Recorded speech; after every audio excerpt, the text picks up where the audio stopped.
Merci, Frédéric.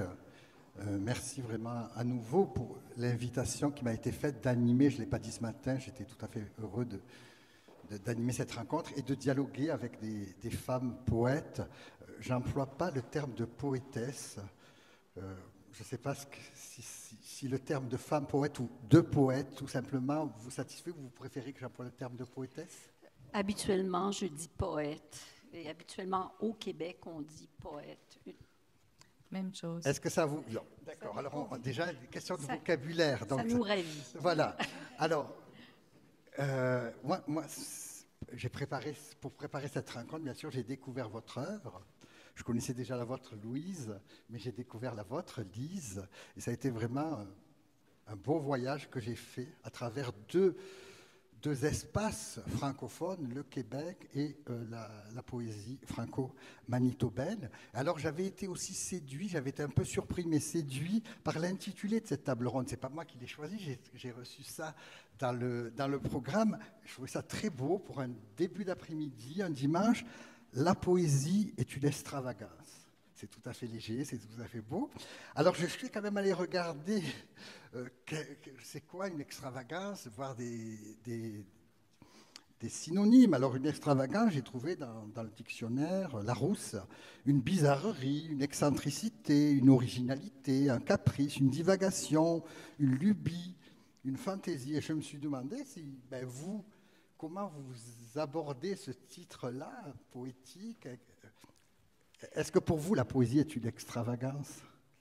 Écoutez, quand j'ai vu le titre, j'ai réfléchi moi aussi. Je suis allée voir dans le dictionnaire et je trouve que c'est un très beau titre. Je ne sais pas qui a pensé au titre, mais c'est un très beau titre parce que je me dis qu'actuellement, écrire de la poésie est effectivement une bizarrerie. Pour plusieurs raisons. C'est qu'on est dans un siècle extrêmement pressé. Alors, on ne prend pas le temps de penser à la langue, de travailler sur la langue. Et deuxièmement, on ne prend pas le temps de regarder, d'entendre, de toucher. Et effectivement, dans la poésie, quand on fait de la poésie, on est obligé de s'arrêter. Et Joséphine le disait bien ce matin, il s'agit de voir ce qu'on ne voit pas, d'entendre ce qu'on n'entend pas d'habitude, de toucher ce qu'on ne touche pas d'habitude. Alors, en ce sens-là, oui, c'est une extravagance et c'est une belle extravagance à laquelle je souscris. Ok. Alors, et comment vous lisez cet intitulé d'extravagance? Eh bien, moi aussi, j'y ai beaucoup réfléchi et en fait, j'ai eu le sentiment contraire.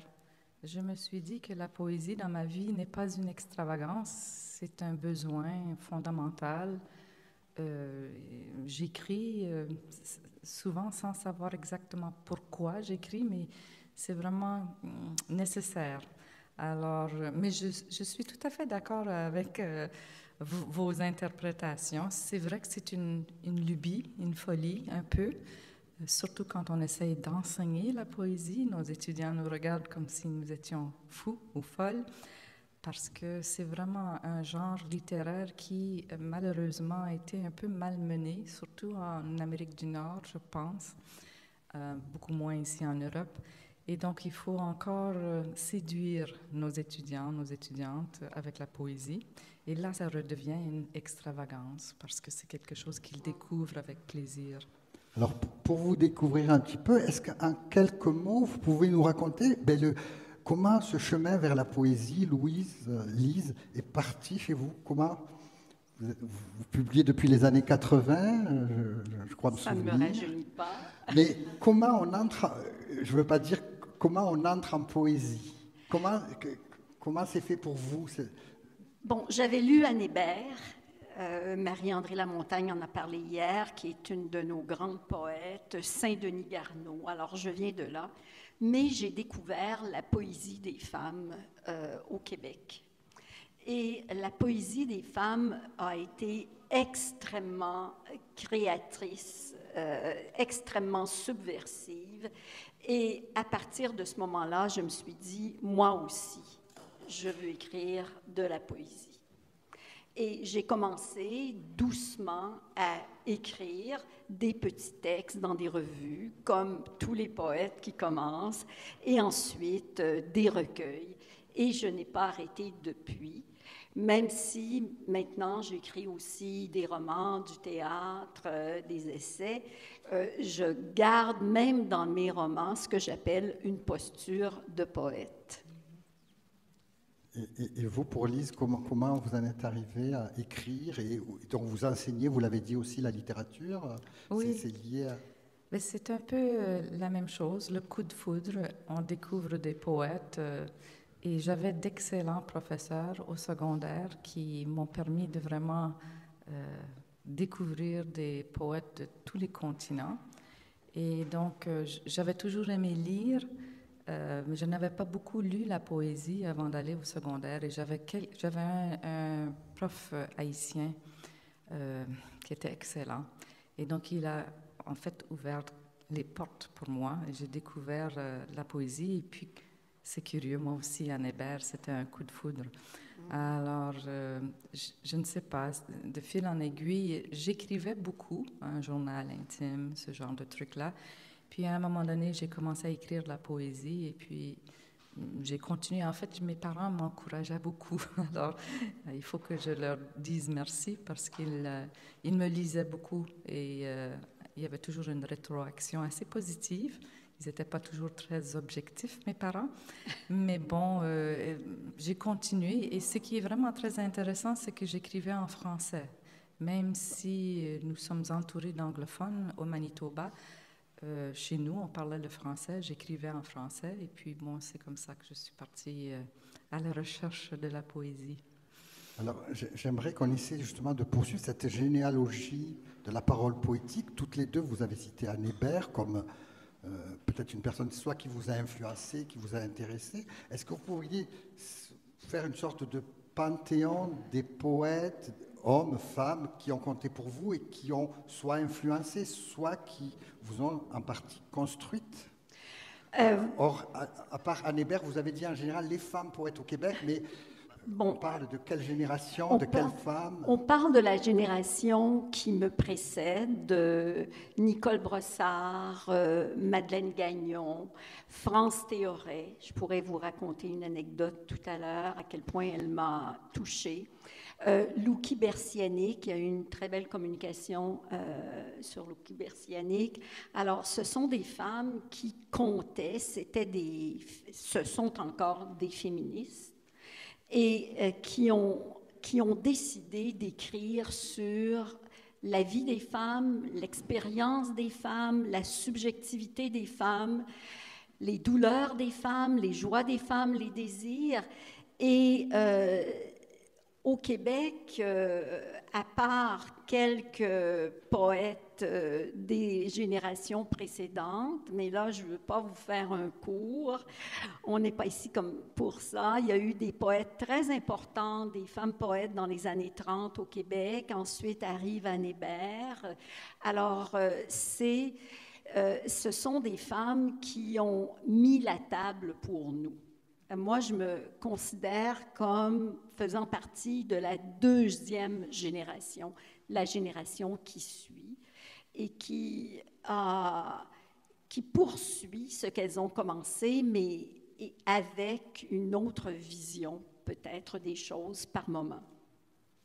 Et vous, alors, Lise, des noms de poètes pour situer une sorte de généalogie de... Oui, ben je pourrais citer certains des noms que Louise vient de citer, mais je vais peut-être élargir un tout petit peu. Dans mon cas, j'ai fait mes études ici en France.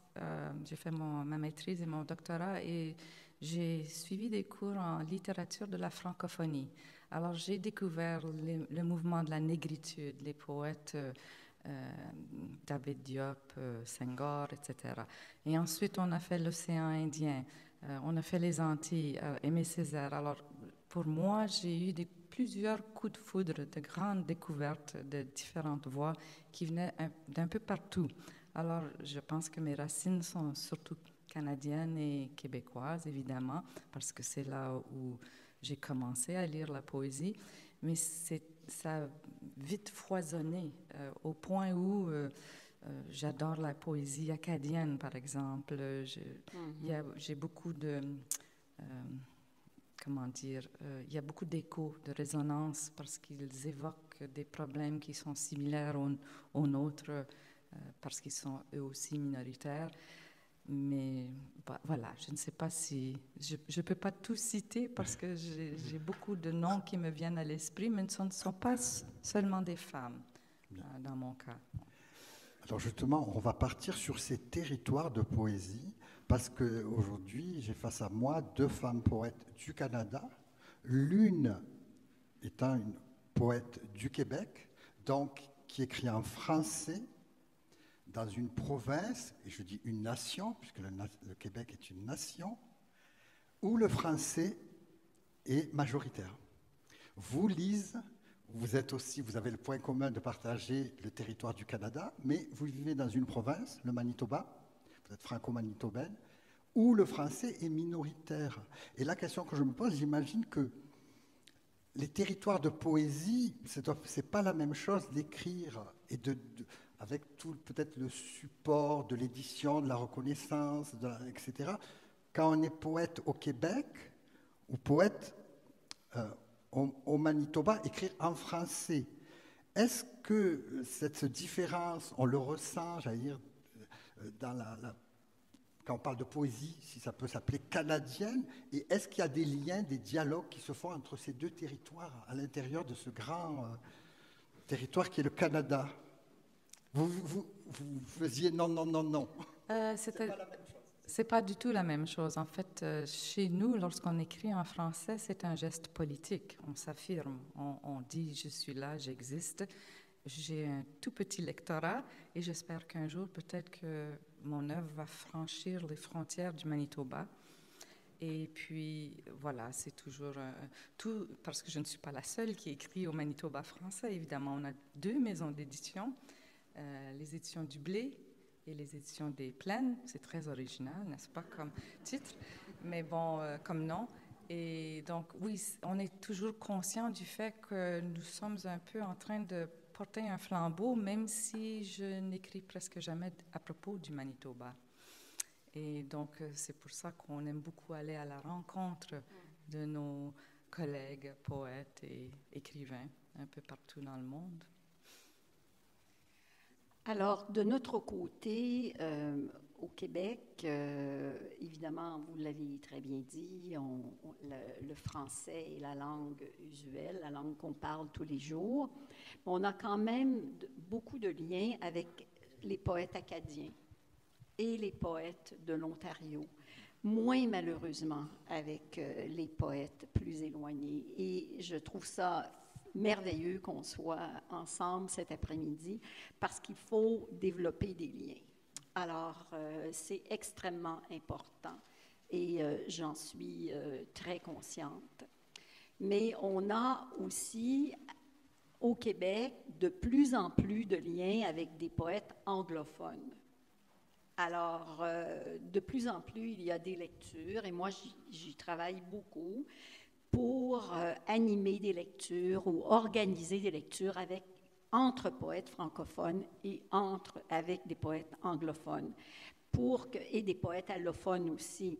Alors, il y a eu un réel effort depuis 10, 15 ou 20 ans pour que les poètes se rencontrent et ça a été beaucoup par les femmes. Ça, je tiens à le préciser. Les femmes voulaient se parler d'un océan à l'autre et elles ont beaucoup fait pour se rencontrer.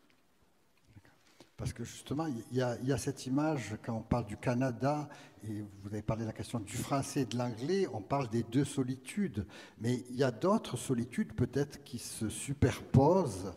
Et justement, pour faire un lien avec la rencontre de ce matin avec Joséphine Bacon, il existe aussi au Québec une autre solitude, c'est avec les Premières Nations, les poètes. On a vu ce matin une représentante de la poésie Innu, et comme vous l'avez dit, depuis plusieurs années, on entend ces voix féminines, beaucoup féminines, mais il y a aussi, j'imagine, des poètes Innu hommes qui se font une place sur la scène poétique au Canada, au Québec en particulier.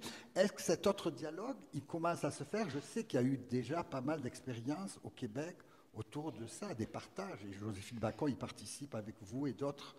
Tout à fait, tout à fait. Nous faisons des lectures en français avec des poètes autochtones, Joséphine Bacon, Marie-André Gill, Natacha Canapé-Fontaine. Il y a aussi des hommes, Louis-Carl Picard-Sioui, Jean Sioui. Il y a beaucoup de poètes autochtones au Québec et on a des liens. Ce que je connais moins, ça je l'avoue, ce sont les poètes autochtones qui parlent anglais. Alors, peut-être que vous en avez davantage. Oui, bien, ce qui était très intéressant, depuis, je dirais, une vingtaine d'années, il y a beaucoup de festivals littéraires, un peu comme celui-ci qui est merveilleux, où on va justement faire un effort pour aller chercher des auteurs qui viennent des autres provinces et des autres communautés. Alors, nous avons justement une des plus grandes communautés autochtones, Anishinaabe, Cri, etc., au Manitoba. 20% de la population manitobaine est d'origine des Premières Nations autochtones. Et donc, nous avons un festival littéraire qui est excellent et justement, la directrice fait tout en son pouvoir pour faire venir des auteurs de l'Acadie, du Québec et de toutes ces nations, de ces communautés. On a aussi d'autres communautés minoritaires. Il y a beaucoup d'Haïtiens, par exemple, au Québec, etc. Donc, je pense que de ce point de vue-là, il y a vraiment eu de grands pas qui ont été faits pour justement essayer d'aller vers les autres et les inclure pour qu'il y ait ce dialogue. Et c'est encore une directrice qui dirige le festival de poésie. Enfin, c'est un festival littéraire et c'est une femme qui fait toute la recherche pour aller chercher les auteurs. Alors, j'aimerais que maintenant qu'on entre un petit peu dans vos livres, dans votre univers personnel. Je commencerai avec vous, Louise Dupré. J'ai lu avec beaucoup de plaisir et un peu fascination sur le thème la main hantée. J'aimerais que vous nous parliez un peu de ce... Parce que le point de départ de l'écriture, si j'ai bien compris, c'est quelque chose de tout à fait prosaïque, une scène quotidienne qui arrive à des gens, puisque c'est, je ne sais pas si on peut parler de narratrice, la voix poétique, oui. La narratrice du poème, de ce travail-là, a fait euthanasier son chat. Et donc, on est une scène quotidienne, voilà, mais, etc. Et à partir de là, vous allez très loin. Alors, est-ce que vous pouvez nous raconter justement le point de départ, comment vous êtes parti et qu'est-ce que c'est cette main hantée, qui est hantée après le geste? Alors, la main hantée, c'est la main hantée par l'histoire. Dans la main hantée, justement, vous allez trouver 2 vers qui disent... L'histoire est une pandémie dont le virus ne cessera jamais de muter. Alors, c'était... C'était quasiment prémonitoire. C'était prémonitoire. Parce que là, j'ai lu ça, je me suis dit, ça a été écrit il y a... Oui. Quelques années. Alors, je pars très souvent comme ça parce que au Québec, la poésie a été influencée par la narrativité. Et le roman est influencé par la poésie. Bon. Alors, il y a ce qu'on appelle le mélange des genres. Donc, je ne fais pas de courts poèmes, je fais des suites poétiques et qui ont toujours une trame narrative. Alors, je pars de l'euthanasie d'un chat. Et à partir de ce moment, de ce texte-là, je me pose la question... pourquoi est-ce que je fais tuer mon chat et est-ce que j'ai le droit de le faire tuer? Et tout le monde est capable de tuer. Et c'est une réflexion sur le bien et le mal chez l'individu, homme ou femme. Alors donc, mais la voie narrative, si on veut, c'est la voix d'une femme qui s'interroge sur le mal chez l'être humain et qui, si elle n'accepte pas le mal qui est en elle, n'est pas capable de vivre. Parce que c'est le deuil de la perfection de soi et il faut se pardonner pour vivre. Alors, on a dit que c'était un recueil camusien, donc il y a tout un travail qui se fait sur l'acceptation chez l'individu du mal qu'il y a en soi pour essayer de trouver une bonté ou un amour de soi, amour de l'autre. Alors, c'est la trame du recueil, puisque je dois parler de trame. Justement, c'est là où j'ai été intéressé par une phrase que vous dites dans La main hantée, je vous cite, « Tu écris petit, afin que la langue, si tu l'approches sans orgueil, ne cache plus son impuissance. » On a l'impression, parfois, dans cette démarche, vous dites que peut-être l'écriture, c'est un aveu d'échec face à l'horreur du monde, où il faut le voir... c'est un aveu... la vie est un aveu d'échec face à l'horreur du monde, mais en même temps un acte de résistance et d'amour, puisque c'est véritablement une capacité d'agir sur son entourage et le désir de faire quelque chose. On n'est plus, en tout cas, au moment où on peut dire que la poésie va changer le monde. Je pense qu'on a déchanté depuis fort longtemps, mais on est capable de se dire que le fait d'écrire, de partager, d'être ensemble dans une communauté de personnes qui veulent se sentir liées les unes aux autres, ça fait une différence. Et c'est une communauté de conscience. Et ce que j'appelle d'amour, pour moi, c'est un mot important. Je ne romantise pas, là, ce n'est pas l'amour romantique, mais l'amour au sens d'être avec l'autre, au sens de solidarité, de complicité, de connivence, et d'empathie, si vous voulez. Alors, j'aimerais aussi qu'on parle un petit peu de Plus haut que les flammes. C'est un autre recueil. Là aussi, le point de départ, alors c'est une tragédie humaine, puisque ce recueil, l'écriture de ce recueil est née suite à votre visite des camps d'Auschwitz et de Birkenau. Et le premier vers est vraiment très fort. Vous dites « Ton poème a surgi de l'enfer ». Alors là aussi, quel était le projet? Est-ce que là aussi c'est un fait réel et après, à partir de ça, vous construisez parce que j'ai fait un parallèle, moi, entre les deux livres, je trouve. Il y a des choses. La démarche, votre démarche... En fait, c'est les deux premiers livres d'un triptyque. Le troisième livre va paraître l'automne prochain. Il s'appelle...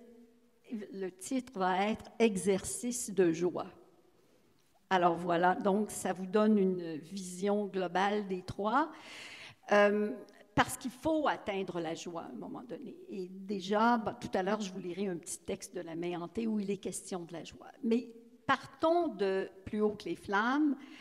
Oui, je suis allée à Auschwitz parce que j'étais en République tchèque, pas très loin, et je me suis dit, je vais aller à Auschwitz-Birkenau, c'est un devoir. Et je vous raconte une anecdote parce que c'est important. Alors, évidemment, on se prépare à aller à Auschwitz. On ne va pas là comme ça. Mais je n'étais pas préparée à voir une vitrine toute petite où étaient exposés des vêtements de bébés qui avaient été exterminés et un biberon cassé. À l'époque, mon petit-fils avait l'âge de ces enfants-là. Il avait 1 an. Et je l'ai vu dans ces petits vêtements-là. et je me suis effondrée. Et j'ai été 1 an sans être capable d'écrire un seul mot, ou en tout cas un seul poème valable.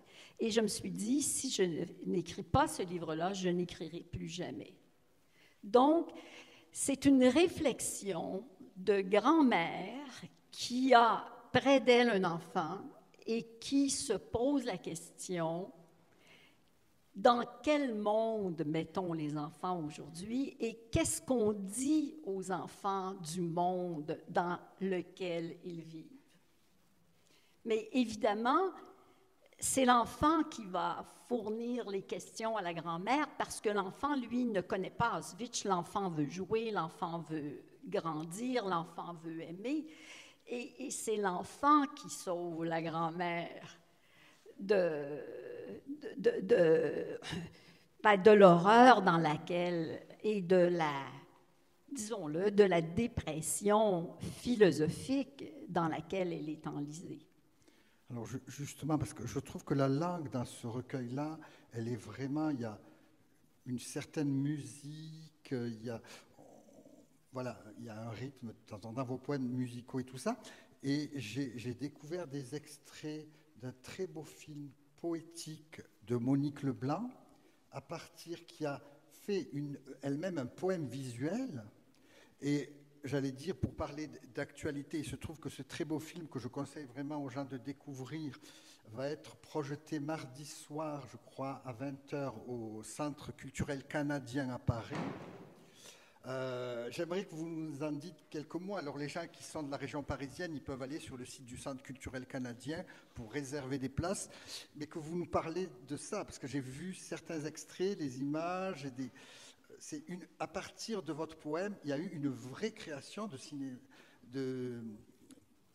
cinéma poésie, j'allais dire, c'est du cinéma poésie d'une certaine façon. C'est un film-poème. Monique Leblanc, qui est acadienne d'ailleurs, a fait un film-poème avec des images absolument magnifiques où elle est allée...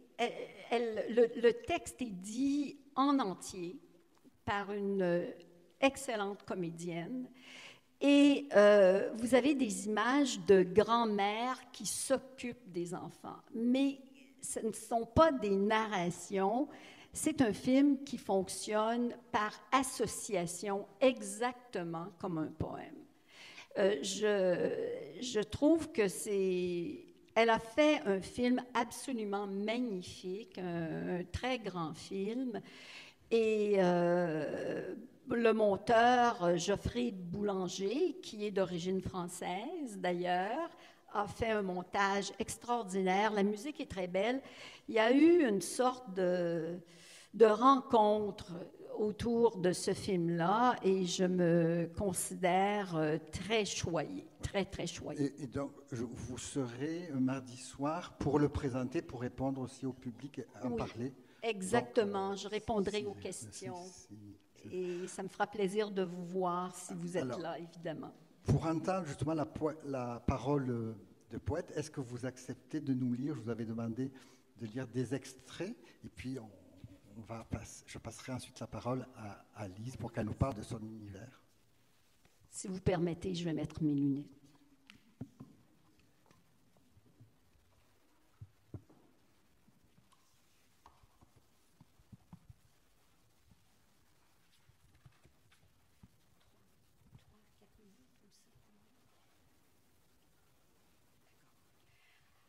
Alors donc, je vais vous lire le début de Plus haut que les flammes.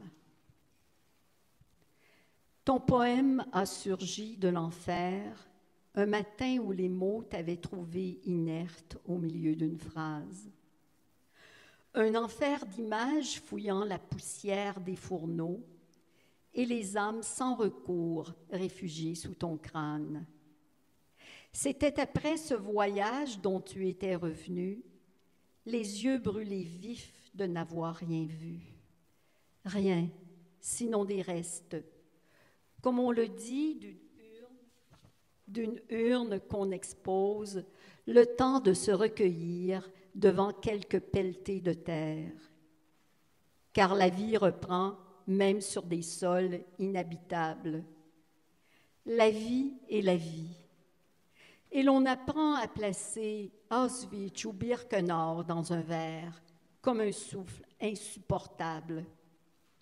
Il ne faut pas que le désespoir agrandisse les trous de ton cœur. Tu n'es pas seul. À côté de toi, il y a un enfant qui parfois pleure de toutes ses larmes. Et tu veux le voir rire de toutes ses larmes. Il faut des rires pour entreprendre le matin. Et tu refais ta joie telle une gymnastique en levant la main vers les branches d'un érable derrière la fenêtre quand une hirondelle veut faire le printemps. Il y a cet enfant que tu n'attendais pas, arrivé avec ses bronches trop étroites pour retenir la lumière. Cet enfant né de la douleur comme d'une histoire sans merci. Et tu le regardes caresser un troupeau de nuages dans un livre en coton en pensant aux minuscules vêtements des enfants d'Auschwitz.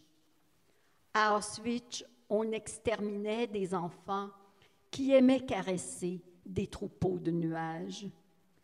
Leurs petits manteaux, leurs robes et ce biberon cassé dans une vitrine, cette pauvre mémoire à défaut de cercueil. Et les visiteurs en rang serré sous l'éclairage artificiel, tandis que tu attendais, le corps ployé, comme si le monde tout à coup s'appuyait sur tes épaules avec ses biberons cassés. Les enfants d'Auschwitz étaient des enfants avec des bouches pour la soif, comme l'enfant près de toi. Sa faim, sa soif et des promesses que tu tiendrais à bout de bras s'il ne s'agissait que de toi. Mais ici, c'est le monde et sa folie, puanteur de sang cru et de chiens lâchés sur leur proie, même quand tu refais ta joie telle une gymnastique ou une prière sans espoir. Il y a des prières pour les femmes sans espoir, celles qu'on dit la voix tressée au malheur qui inspire les livres.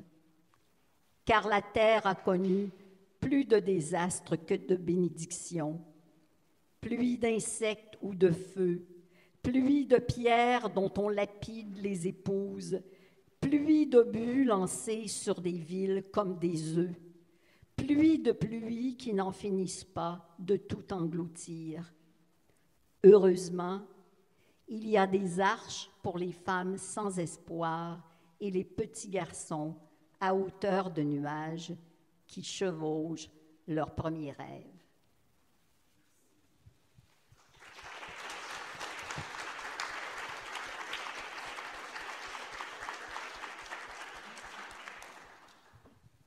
On va voyager avec vous aussi, d'autant plus que cette question des ponts, des territoires qui dialoguent, je l'ai retrouvée de façon, j'allais dire, exacerbée dans votre très beau recueil « L'endroit et l'envers », publié aux éditions de l'Harmattan.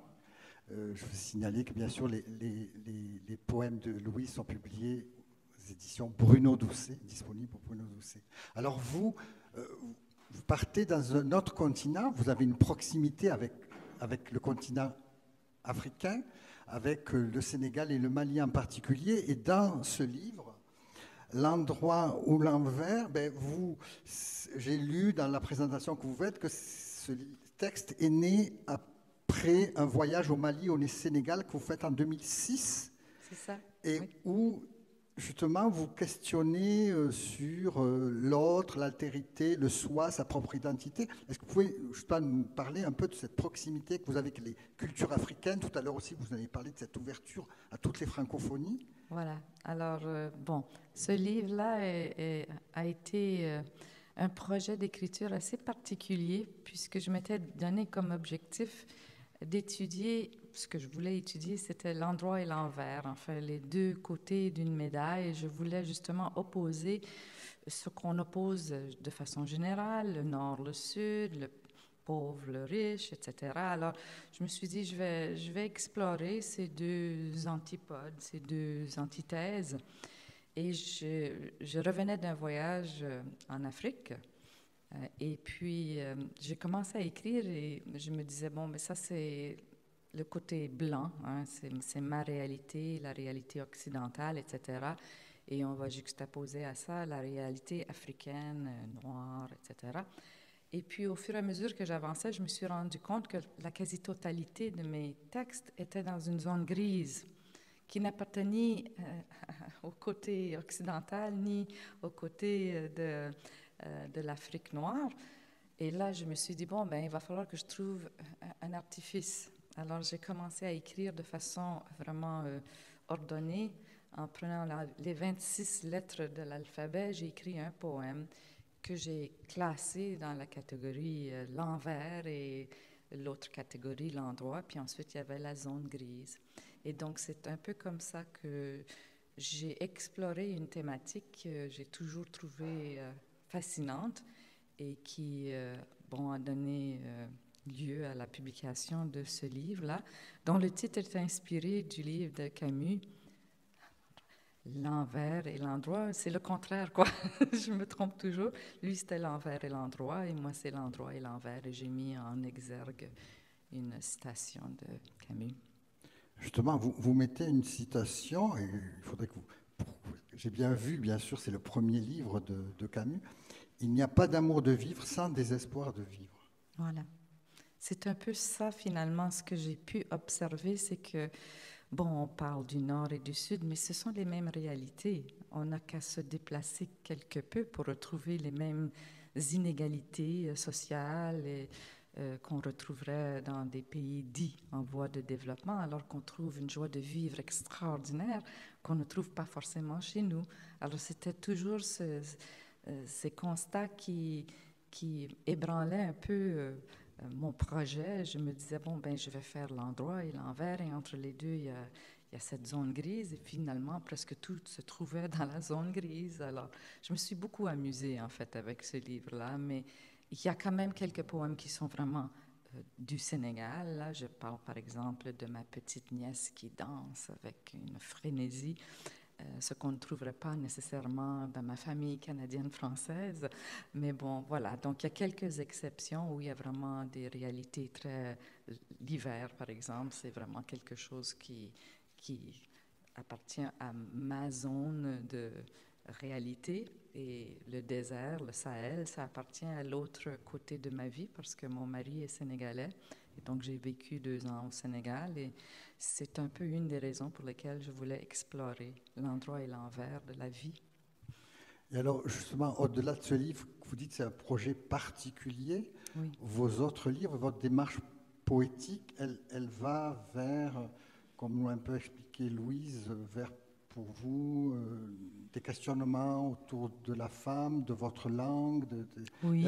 Comment vous pourriez Oui, disons que donner envie de découvrir à ceux qui ne la connaîtraient pas alors le deuxième, votre univers poétique? Mon univers à moi. Alors, le premier livre, Subliminal, a été publié fort longtemps. Et puis, bon, c'était tout simplement une collection de poésie que j'avais accumulée au fil des ans. Il n'y avait pas vraiment de thème central, si ce n'est le vieillissement. Je pense que c'était le thème particulier. Ensuite, le deuxième recueil, Transition, ça, c'était mon cri de cœur identitaire. J'existe, je suis franco-manitobaine, j'ai l'accent que j'ai, et puis voilà, il faut vivre avec ça. Et ensuite, j'ai commencé à écrire un peu des nouvelles. Alors, j'ai écrit un recueil de nouvelles qui s'appelle Lointaine, où je parle justement du Sénégal. Ce sont des nouvelles qui circulaient à la une dans les journaux à l'époque, quand je vivais là. Et j'en ai fait des nouvelles. Et donc, voilà. Et ensuite, je suis revenue à d'autres thèmes. Ce livre-là, Confession sans pénitence, j'ai pris comme thématique, je suis fascinée par ces criminels qui commettent des crimes affreux et qui n'ont absolument aucun remords de conscience. Alors, je me suis dit, bon, ben, je vais essayer de me mettre dans la peau de ces gens-là et je vais essayer de décrire leur réalité telle qu'ils la voient. Et donc, j'ai écrit toute une série de poèmes. Ça s'appelle Confessions sans pénitence, voilà.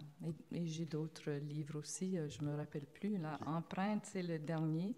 Celui-là, c'est une collection de sentiments fugaces que j'ai vécus de façon très précise et forte, que j'ai essayé de ressaisir et de transmettre dans ma poésie. Alors, pour nous permettre de découvrir vos poèmes, est-ce que justement vous pouvez voilà, vous prêter aussi à l'exercice de la lecture? D'accord. Alors, je vais commencer avec les Confessions sans Confessions sans pénitence, puisque vous m'avez donné l'occasion de le présenter, je n'ai pas besoin de le présenter. Et voici l'éventreur. C'est moi qui ai inventé, éventré ce plaisir, ce beau transfuge de fiel, étrangement parfumé de peur, et qui travestit tout homme en vermine, toute femme en poupée de cire. Je salue vos entrailles pleines de sang et de vie, vite étripées. Je décide maintenant, déchire le voile de l'impatience au rasoir, comme certains cisèlent une pomme rouge pour tenir une lamelle frémissante entre les doigts, ou d'autres empoignent une belle miche odorante pour la humer, pour la tâter et la trancher. J'éviscère votre naïveté, je la vide, plongeant dans le vif du tabou, me vengeant chaque fois de vos insultes qui me talonnent, votre indifférence qui me lèse.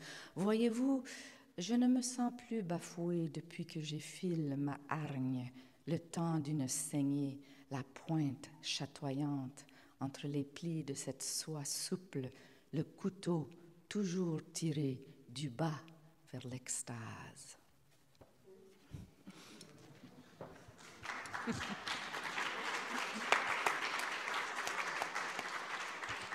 Est-ce que tu veux que je lise ça aussi? OK. Alors là, je vais lire deux petits textes. Le deuxième est tiré, le premier que je vais lire est tiré de la deuxième partie qui s'appelle « Mes bigarrés ». Alors, ça renvoie encore à notre extravagance. Alors, j'avais assisté à un atelier sur la sensibilisation à la situation des personnes en situation de handicap. C'est selon. Je suis habillée de patience, vêtue pour décoder le contact désaxé entre présence et absence. Je suis là, sans voix.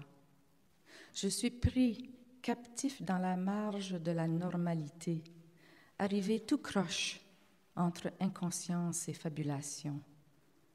Je suis ici sans choix. Les appareils retiennent cette forme imposée, informe dans une pose mon inconditionnel imparfait, ma peau, mes os. Ce squelette de chair, ce moi fait d'air, collé contre mon âme, écrasé à l'encontre de ce présent qui lutte contre mon existence, qui m'opprime parfois. Ces boutades sur le handicap roulent avec moi. Ces jeux qui taquinent mal et durs me coincent entre la rage et l'incompréhension. Un effort, je ne suis qu'un effort pour survivre à ces images contrefaçonnées de moi, incomplet selon vous et toute votre science. Si le corps est imparfait, l'esprit l'est-il aussi? Si seulement, si j'étais, si je pouvais, mais c'est selon. Si long ce silence, le vôtre. Je suis nue sous ma patience, toujours ici à décoder votre incapacité de me reconnaître. Et pour finir sur quelque chose d'un peu plus gai, la première section s'appelle « Mon sanctuaire ornithologique ». Et en fait, j'ai trouvé ça très difficile. Je voulais dire « bird watching », mais ça ne se dit pas très bien en français. Alors voilà, c'est mon sanctuaire ornithologique et le premier texte s'appelle « Moineau ». Ils ne se parlent presque plus, pas souvent. Ce vieux couple fripé, fatigué, d'un ennui cyclique et d'une rouille du temps friable comme les eaux. Ils ne se regardent pas souvent, ne se voient pas vraiment non plus. Ils communiquent en hochant leur crâne fragile aux joues flasques sur un cou comme ratatiné, usé par l'entêtement de plus en plus inutile maintenant. Ils se touchent, accidentellement, à l'occasion. Ici, sur le banc, ils se frôlent, inconscients des ondes érogènes d'autrefois. Les paumes lisses et la peau des mains ondulée de veines bleues, tachées de rousseur ridée. Sur ce fil de la vie truquée, ils dansent, soudés ensemble, tranquilles, dans leur équilibre délicat, transparence muette de l'effort de vivre qui les lasse. Ils se devinent des complots pour survivre, sourds comme un tambour troué. Leur cœur résonne pourtant, et de loin, je dirais qu'ils se sont beaucoup, longtemps, et même jusqu'à présent, aimés. Merci.